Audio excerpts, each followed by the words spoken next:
With only 7 games remaining in what was the most disappointing 2024-2025 season imaginable from a Sixers fan perspective, all eyes are now shifting towards a huge offseason, and the Philadelphia 76ers have a golden opportunity potentially at their hand. With coming the losing becomes the potential of a high draft pick. As we know, the Philadelphia 76ers risked losing their first round pick in a previous trade. If the pick is not within the top 6, that pick will go to the Oklahoma City Thunder. Recording this as of this moment, the Philadelphia 76ers have the 5th best odds for the lottery according to tankathon.com. And with that comes a really good draft class and a potential golden opportunity to get a franchise-changing player. Is it Cooper Flagg? Is it Dylan Harper? Is it Ace Bailey? Or is it someone else? One of those guys in the top 6 could be one of the saving graces of this franchise. As we know, a lot of it's going to depend on the health of Joel Embiid. Is he able to bounce back? What does Paul George look like? There's a lot of questions that are going to have to be answered, but we have to start turning our attention towards the NBA draft, keeping those fingers crossed that those ping pong balls are going to bounce in the Sixers' favor, and that they're going to be able to pick up a really good player with this top 6 selection, potentially coming in the June NBA draft.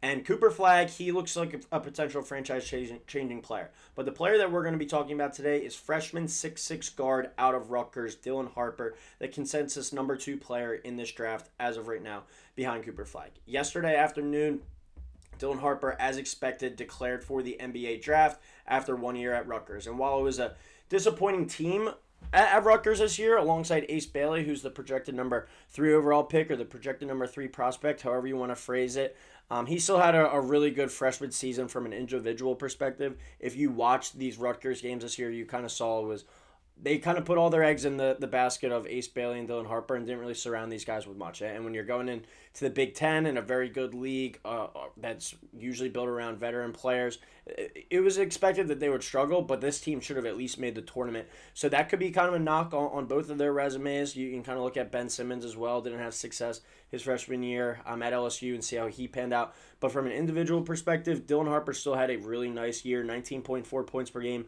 a little over 4 rebounds per game, 4 assists per game, 1.4 steals per game, shot 48.4% from the field and 33% from deep in that lone season at Rutgers. And Dylan Harper's a guy that's been on our radar for quite some time, for at least the last 4 to 5 years now. One of the top high school prospects in the country, the brother of Ron Harper Jr., who was a really good player at Rutgers within this past decade, and then the son of Ron Harper, the former NBA player with the Chicago Bulls alongside Michael Jordan in those really good Bulls teams. He was a key kind of ingredient on that one. Dylan Harper, I think we can even argue, has a higher ceiling. A 6'6" lefty guard has the potential to get hot and score in bunches, but also really good size to see over the top, play make, just a really good all-around player. The knock on the Rutgers and some of these young guys this year with Ace Bailey and Dylan Harper, the lack of effort on the defensive end was kind of seen at sometimes. That was one of their downfalls, I think, this season. But that's something that you can coach out of a player, I think. You can get them to buy in on the defensive end more. You can't teach everything that Dylan Harper brings to the table. 6'6" guard that can play the point guard spot, kind of like SGA. I'm not saying that's a good complete fair comparison for him, but a guy like at that size that is able to score at all 3 levels of the court. Only shot 33% from 3 on the season, but still a player that was, if you watch their games this year, has the ability to knock down shots and has the ability to score in a hurry, but also rebound the ball, distribute the ball. A really good overall player as a 6'6" guard. I think he's going to translate really well to the NBA level. When you kind of look at the entire big board, he's number 2. I think if you look at any big board, it'll be 1, 2, Cooper Flagg, Dylan Harper, and then from there, it's kind of up for debate. But Dylan Harper, just this year, I mean, only 19.3 years old, 21.5 points per game, 5.1 rebounds per game, and 4.5 assists per game per 36 minutes. Just is a really solid player, and 6'6", 220 pounds, already has kind of that NBA frame to his game as well.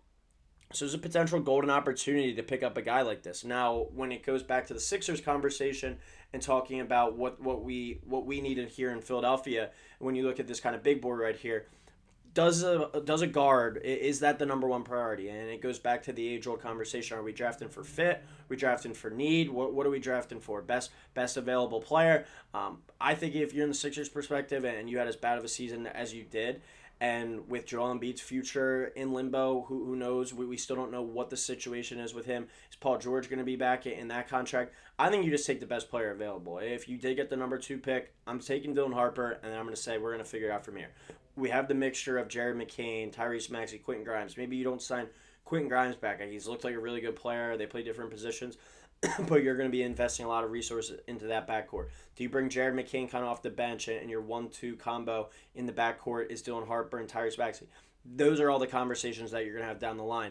But I think when you had as bad of a season as you did as a Sixers perspective, you have some really good young guards already.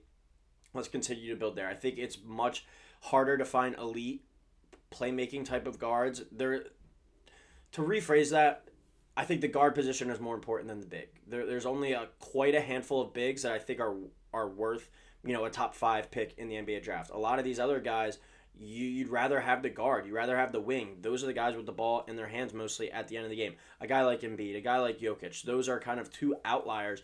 But it's such a more prevalent spot when you're looking at these elite teams, whether it's the Celtics, whether it's the Thunder, whether it's the Lakers. What's the thing that you think of when you think of those teams?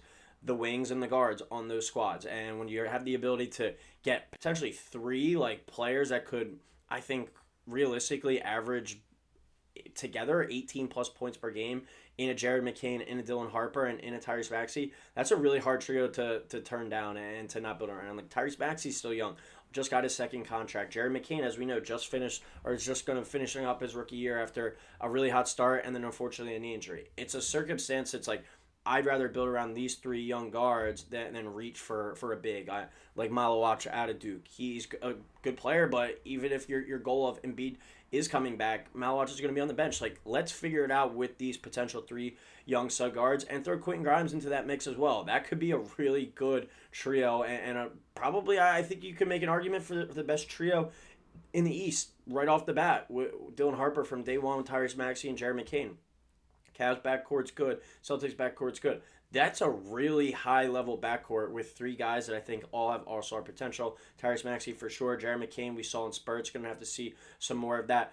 But when you look at this opportunity, this isn't an opportunity that's going to come to you every day. I fully expect if the Sixers are healthy next year for them to bounce back, not even be in this situation. I think you go out there and you get the best possible player if Dylan Harper's there. You're going to have to be in that top 2, most likely to do it. But Dylan Harper is a talent that I don't believe that you can pass up just for another guy based off of him fitting the team better, him fitting kind of the overall vision of the squad better. When you look at Dylan Harper and his numbers a little larger of a sample size here or a little bit more in-depth, 19.4 points per game, 4.6 rebounds, 4 assists, 1.5 steals.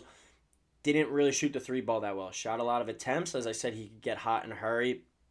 You look at that last game against USC, 1 of 8, 1 of 5, 3 of 5, 1 of 4, 4 of 8. Streaky shooter, but he is a guy that does have that kind of microwave ability and deep range on his shot as well. And it's not a shot that looks broken, and it's a shot that I think can get better and will get better with time. But he is a guy that's going to thrive with the ball in his hands, whether it's playmaking for himself or for others. Really efficient from the field, 48%.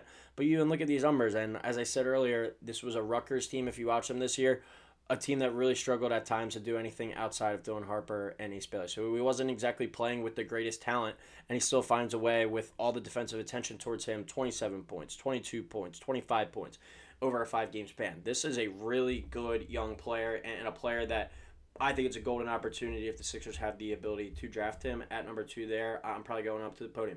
I would have a long, hard conversation about him or Ace Bailey, but I'm not considering right now the roster fit or the roster construction. They need to just add as much talent as possible and some young talent as well. With Grimes, with Maxey, and with McCain all likely back next year, is a guard the biggest need? No, but you need to continue to add young talent because Paul George, all right, even if he does come back and is a little bit better than he was this year, that's still an older, aging player. Joel Embiid, even if he does play, I assume he's playing 40 games, 50 games at the absolute max throughout the regular season. He's an older, aging player on the wrong side of 30 as well. It's time to start to probably turn the page to the next kind of era of Sixers basketball. And I think at the same time, that's a good thing for Joel Embiid. He's not going to be relied on and counted on as much. You're going to have all these young guards and kind of just got to figure it out on the fly. whether it's Daryl Morey making the selection and Nick Nurse drawing up the X's and O's, it's a welcoming, kind of exciting situation, I think, for a potential coach. And if you're getting paid the millions of dollars, you're going to figure that out. So I really like this potential opportunity for the Philadelphia 76ers, as Dylan Harper just declared for the draft yesterday, as we expected. Let me know what you guys think in the comments below. Are you a fan of drafting a guy like Dylan Harper, or are there already too many guards on the roster? Do you want to focus on the wing? Do you want to focus on the big man? If he's there at number 2, is he 100% the selection for you? Let me know what you guys think in the comments below. As always, please drop a like, please drop a subscribe, and we'll be talking to you next time here on Sixers Digest.